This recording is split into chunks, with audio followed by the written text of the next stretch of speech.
So this is our Bridgeport milling machine. It's got a 48-inch table. It's got recirculating ball lead screws in the X and Y, normal lead screw and nut in the Z, or the knee axis.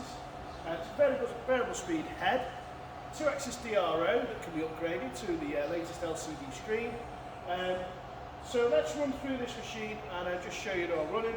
So at the moment we've got the head running at 1000 RPM. Hear how quiet that is, it's really nice and quiet. So with the recirculating ball lead screws, they're super smooth. It's the same ones they use on the CNC machine. Absolutely lovely and smooth all the way across. Almost no backlash at all. They are literally silky smooth. Same with the Y, same with the X. Absolutely spot on all the way across. So this one hasn't had a complete regrind. We've had reground the top of the table, the two sides, and the underneath. We've matched it to the saddle, scraped it all back in with the Gibbs and so on. The Y-axis bedways are literally like new. They're absolutely beautiful. So we've also rebuilt the head, so full strip down on the head, new belts, new bearings, loads of new parts in there, a lot of time to make it sound that quiet. With the Quill, again, stripped down service. New match pair spindle bearings in the Quill, regrind to the R8 taper, absolutely running spot on.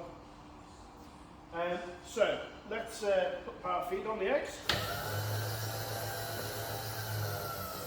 It's all variable speed. You can adjust these stops where you need to be. When they touch the micro switch in the middle, they'll shut down automatically and just come the other way to come off the stop. It's got rapid override. Take your finger off, goes back to feed. All the same the other way.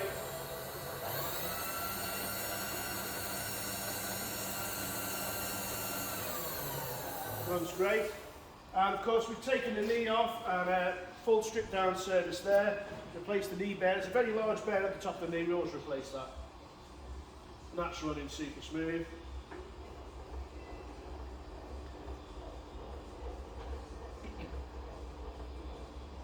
All the lube system's been serviced. The pump was actually in really good nick anyway, so we haven't replaced the pump, haven't needed to. All the lube pipe have been replaced. All the metering units, all that's been sorted, it's running spot on. All the locks have been sorted, so the X, the Y and the knee all working as they should. There's an LED light there, IP65 sealed. So right, let's test the variable speed head and the Quill now. So as mentioned before, we're running at 1000 RPM. Look how quiet that is, it's absolutely lovely. All the way to the top. That's 2,500.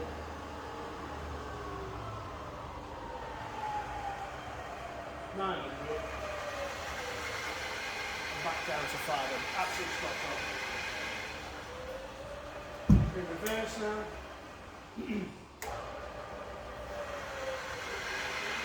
All the way down to 500, 1000, 16, 22, just over 2,500.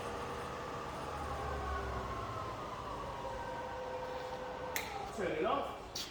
Right, we're going to go into low range now, so we're going to move this handle over. So this Quill handle tends to be in the way. So a quick release one, you can just move it like that, or put it wherever you like. Notice the Quill didn't move. It's a really nice system. So push this handle in, turn it, and then you've got to turn the spindle as well. Lock it in, make sure it's locked in before you fire up, and then you're in low range now. So we're running all the way to the top. That's about 270 low, 150, all the way down to 90, and then to 70.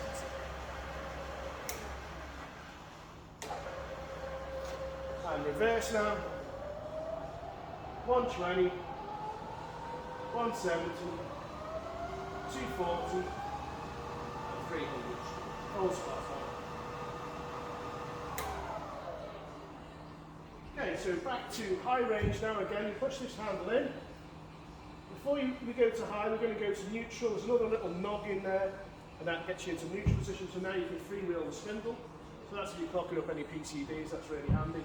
So again, push the handle in, let it click in. Make sure it's in before you fire up. Make sure it's into high range. There's another little, should click in there for you. Okay, and fire it up. We're now at 2.8. Back down to something a bit more sensible. And that's at 1300 RPM. Now what we need to do, we need to engage the quill. So turn off. And with it off, we engage the quill. So you push this handle over, turn the spindle, and then it shows you on this plate, disengage and engage. It engages to the right, and you always go under, don't go over the top. So fire that up now, and you'll see, you might be able to see on the video, this part here, the forward and reverse, is now spinning. So come off one of the stops. So this won't engage if this quill stop is all the way at the top or all the way at the bottom. So take the lock off, just come off the stop a bit, and then engage, and it feeds down as it should. You should see the handle moving. So for every spindle speed you've got 3 different feed rates.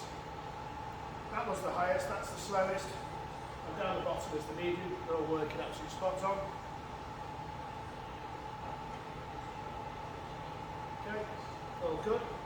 I'll let that trip out itself. You can adjust this stop to wherever you want it to be. There you go. So again, if you try and engage it now, it won't engage. So you need to just come off the stop, and then we'll reverse the feed. So we're pushing the feed reverse knob in this time. And you're going to tease it in, there you go. And then just gently engage the feed. There you go, it feeds up just nicely as well. Running absolutely spot on.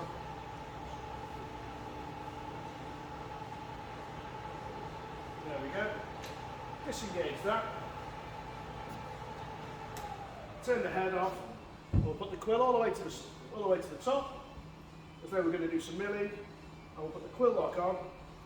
See, it locks the quill as it should. Okay, demo over. Thanks for watching. Please feel free to come down and see the machine in real life.